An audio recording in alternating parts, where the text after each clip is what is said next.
Hi viewers, welcome back to our channel. Today I would like to discuss about uh, phobias and how to overcome the phobias, especially in the childhood and the teenagers. Right. So first, let me tell you what is basically a phobia. It is an actually intense fear that is created out of the proportion. That means which is more than the normal with respect to a particular situation or an object. So I can say that it is a phobia is in higher, anxiety. That means than the normal. If you have a higher level of anxiety for that particular object or the situation, that we can consider as a phobia. So first of all, let us take a case. Let us try to observe where you are getting this case of phobia, especially in the children. So generally in the childhood, uh, they are mostly rely on the parents for facing some situations, right? So when they are trying to, for example, let us say if I take a kid of 2 years or 3 years old, he may get scared of seeing a dog or a cat, right? So obviously he will move towards his parent to just make himself or herself safe from the situation. So at that time, instead of encouraging that, parents or any mentors who are there, they have to create some sort of positive attitude for them to face that situation, instead of always trying to help them out to get rid of that. It's better to help them out how to face the situation. So what will happen if we won't teach this type of facing the situations? What will happen is the kids will get habituated to that type of situations only. So always after seeing a cat or a dog, they will get that fear, and always they will try to look for your presence, so that fear for them, which is getting increased regularly. So previous studies are showing that generally the phobia will come for the children who are in between age of 7 to 11, especially when they are at 10. So even in that case also, maybe they get fear of some situations. Being a parent or a mentor or a guide, you just have to give such inputs like how to face that type of situation. Is it really that much scary or not? These type of things you have to explain. Then only they can be able to understand the is it they can be able to reduce that level of anxiety or fear for that particular situation, right? So I can say that it is having the phobia is generally and having an higher level of anxiety towards a particular situation or object. So phobia cannot be always a negative word. You can say that if you are fond of any particular thing, even still you can name it as a phobia, because we are talking about the anxiety levels, right?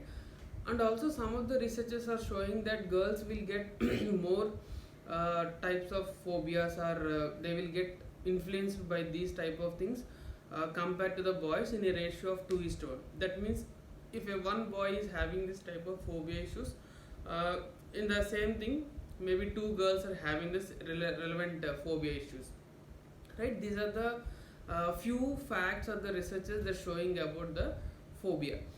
So how the physical behavior, or what are the signs and symptoms when a particular child or kid is going through this phobia scenario, right?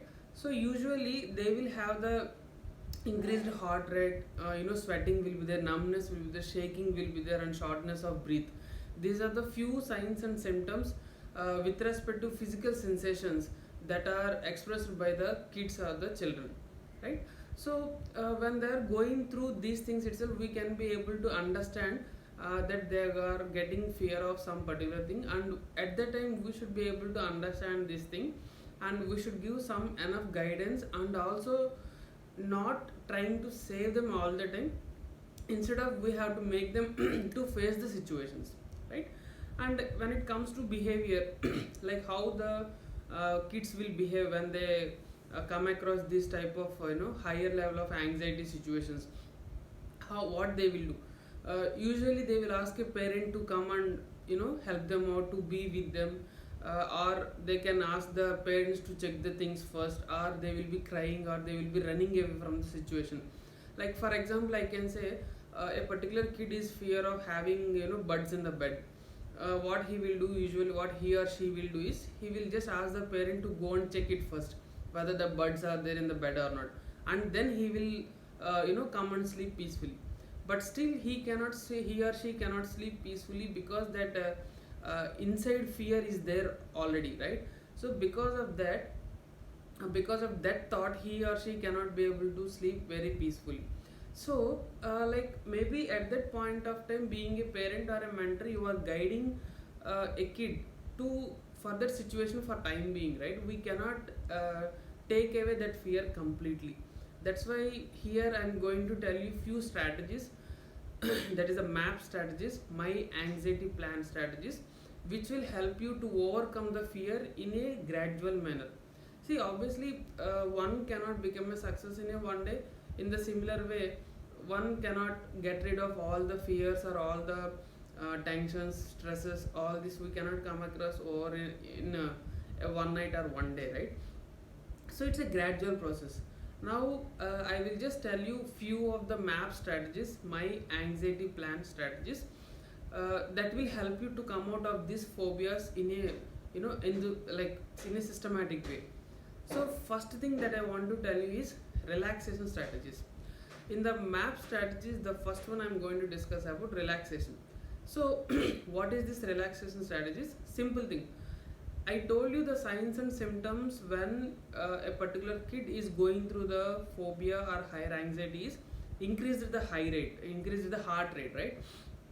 So when you just relax your body physically, what will happen is all your sensations will come down first of all, and then what will happen? You are gradually reducing your heartbeat. As usually, what will happen? The fear or the anxiety level towards the situation will reduce.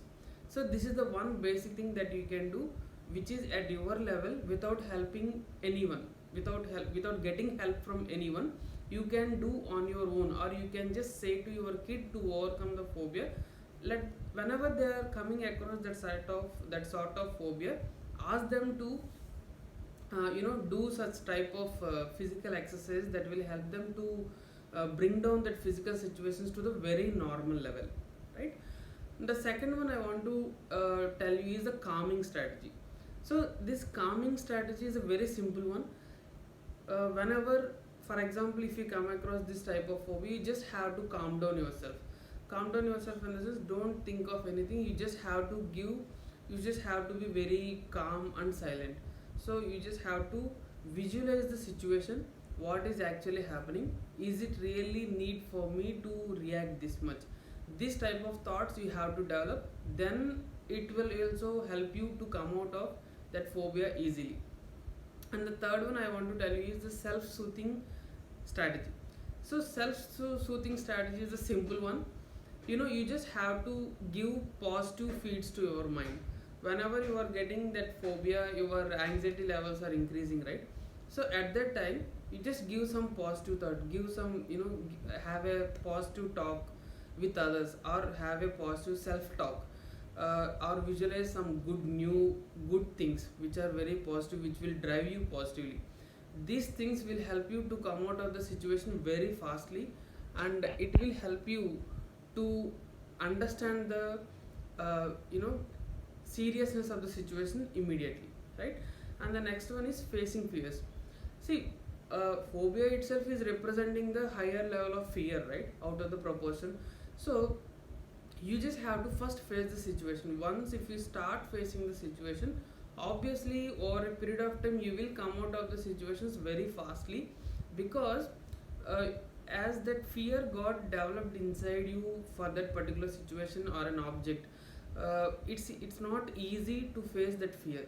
So you should train yourself, or the mentor or the parent should give the guidance to the kid to face that fear. You yourself, being with the parent, you just move towards that dog to come overcome the fear.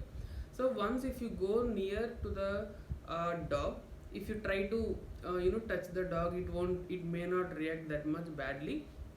So slowly, once if you are starting the facing of the fear towards that dog, obviously that level of phobia will reduce, right? And the next one I want to tell you is build your child fears ladder.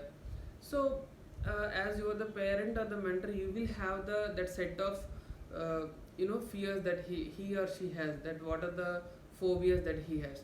So once if you have all those risks, if you try to make some scenarios over there to overcome the entire fear, right? Like something like is there any connection between these phobias, or what we can do in a better way for overcoming the fear and all. If you are able to build up this fear ladder, it will help a child to overcome the phobias that he or she has over a period of time, right? And preparing for exposure, this is another important one, because every situation we have to face. See, though you are a parent, you cannot face the situation on behalf of your child.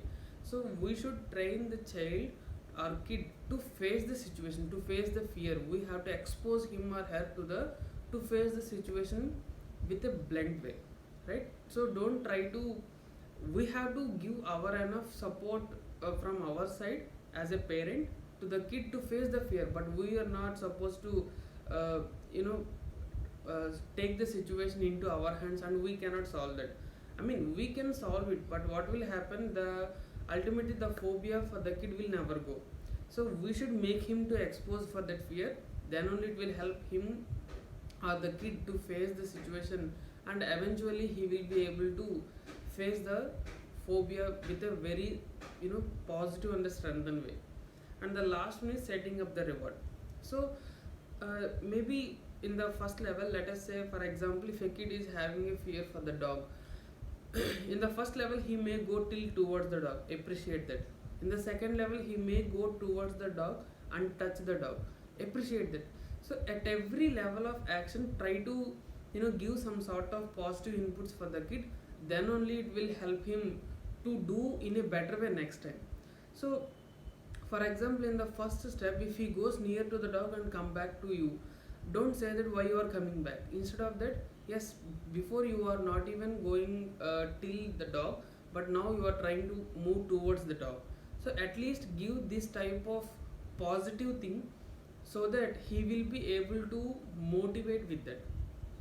Instead of throwing stones at the dog, you make your kid to go towards the dog and face the situation. Because of this, what will happen is, the kid will be able to face the situation in a very positive way. So the phobia that he has because of dog may turn into a very positive situation, right? So overcoming the phobia is the one thing that will happen. And because of this strategy, the another thing will happen is, over a period of time, he will not get that phobia thing again for any situation also. Because when he developed these type of strategies to overcome the fears or the phobias, obviously the level of thinking and facing the problem scenarios will be, for sure there will be a change, right? So we should try to develop a kid mentally and physically by developing or by teaching these type of strategies, instead of trying to support them all the time. Yes, being a parent or a mentor or a guide, you should give enough support, but you should not face the situation. You should make the kid to face the situation. That only will help them to be a better citizen in the later stages. So I hope this video will helpful to overcome the phobias that your kid is having, if any. So hope for the best. Stay safe. Thank you.